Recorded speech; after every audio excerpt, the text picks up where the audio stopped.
Destruction d'un drone malien par l'Algérie. La Confédération AES rappelle ses ambassadeurs pour consultation. Dans une déclaration, le collège de la Confédération AES regrette la destruction d'un drone des forces armées et de sécurité de la République du Mali suite à un acte d'hostilité du régime algérien dans la nuit du 31 mars au 1er avril 2025 dans la région de Kidal.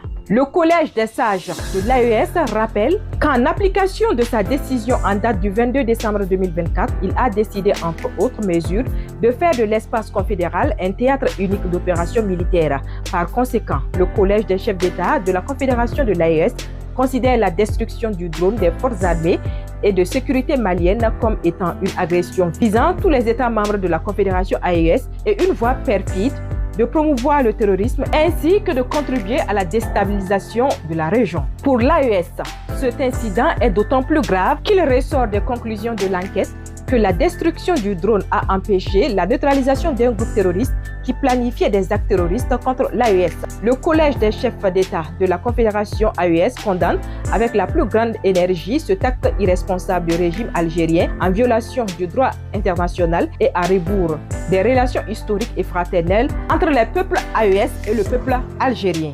En outre, le Collège des chefs d'État de l'AES décide de rappeler pour consultation les ambassadeurs des États membres accrédités à l'Algérie. Le Collège des chefs d'État de l'AES, d'une part, rappelle au régime algérien que l'éradication du terrorisme demeure une luxe essentielle pour l'AES.